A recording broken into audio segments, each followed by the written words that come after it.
After the plane flew into the mountains, the disaster was about to strike. First, there was a tremor, and before everyone could react, the plane had already plunged into the clouds. The flight attendants tried to calm everyone down, assuring them that there was no need to panic because the captain had 30 years of flying experience. However, such low visibility not only tested the captain's flying skills, but also his ability to adapt to unexpected situations. The aircraft began to shake more frequently, and the team members became frantic. They quickly fastened their seatbelts, but some were still thrown against the ceiling by the violent tremors. Jack looked out the window in horror as the wings nearly scraped the mountains. The captain pulled the control stick with all his might, but when they passed over the peak, they still inevitably crashed into it. The plane instantly split into two, and the team members in the back were sucked out of the cabin. The remaining people could only cling tightly to the armrests, praying to survive this disaster. The fuselage was pushed by a powerful force, plunging straight into the valley. Everyone prayed for the plane to stop, but the nightmare had only just begun. The fuselage crashed into a snowdrift, and the immense inertia threw everyone forward. When one of the survivors regained consciousness, they discovered that rescue efforts had already begun.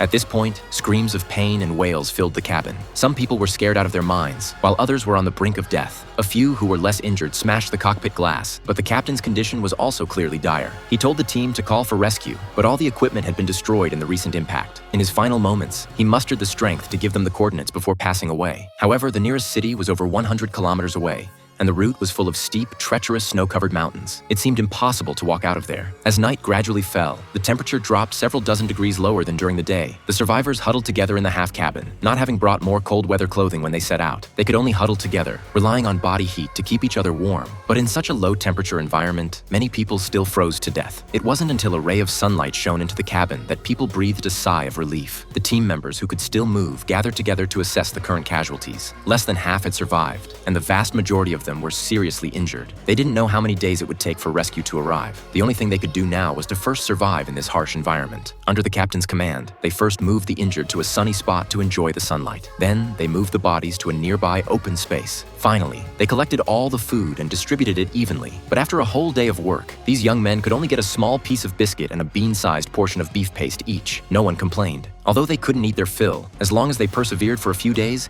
they could wait for rescue. Just then, a roar was heard in the sky. Although they couldn't see the plane, it should have been the rescue team searching for them. So everyone's confidence grew. They used mirrors to reflect sunlight, hoping to be seen by the people above. Seeing the plane seemingly change direction, everyone cheered with joy.